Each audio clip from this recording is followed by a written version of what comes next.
आज मेनका गांधी जी बहुत ही सीरियस होके कंसर्न दिखा रही हैं कि आवारा कुत्तों के शेल्टर के लिए या उनके रिहैबिटेशन के लिए या उनके कल्याण के लिए क्या किया सरकार ने, क्यों नहीं करती सरकार। और सुप्रीम कोर्ट के डिसीजन को, जिसमें वो आवारा कुत्तों को दिल्ली से या कहीं की सिटी को एक सेफ सिटी बनाने के कदम आगे बढ़ा रही हैं और गवर्नमेंट को कह रही हैं कि भाई आप जो है लोगों के लिए सेफ एनवायरनमेंट क्रिएट करिए, चलने योग्य बनाइए सिटी की सड़कों को, गलियों को। आज मेनका गांधी जो है वो उन पे क्वेश्चन उठा रही है। मैं यहाँ पूछना चाहती हूँ, मेनका गांधी जी ऐसी शख्सियत हैं जो पहले बहुत बार जो है वो पावर में रही हैं, कई मिनिस्ट्रीज में रही हैं, खासतौर पे उनके पशु प्रेम को लेके उनको इस तरह के पौधे पे रखा गया।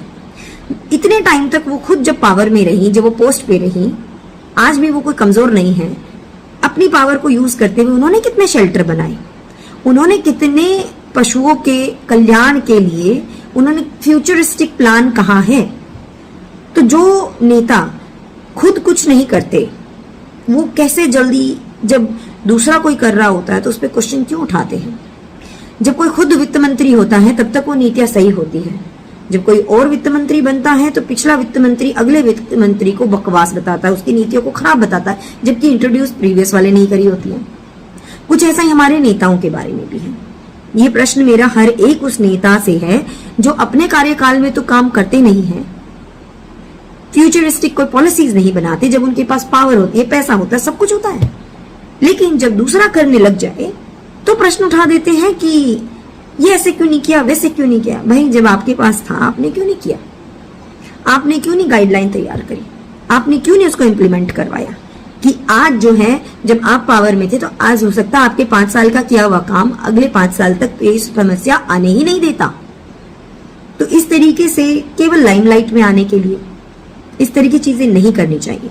दूसरा, कितने सारी बार ऐसा हुआ है कि गली में या मोहल्ले में या किसी सोसाइटी में कोई डॉग पागल हो गया, ठीक है, इट्स वेरी कॉमन, मेरी बात को ध्यान से सुनिए, और ऐसे केसेस हुए हैं और उसमें उस डॉग के ऊपर जो है एक्शन हुआ, लोगों ने उसको या तो मार दिया या भगा दिया या कुछ। वहीं से एक डॉग लवर आता है और एक FIR करवा देता है।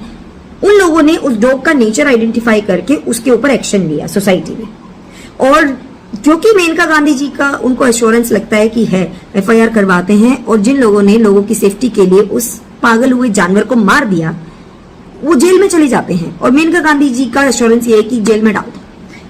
और वो धमकी देते हैं, डॉग लवर्स जो अपने आप को कहते हैं ना, वो धमकी देते हैं कि मेनका गांधी का हाथ है हमारे सर पे, हम कुछ भी कर सकते हैं, और ये होता भी है।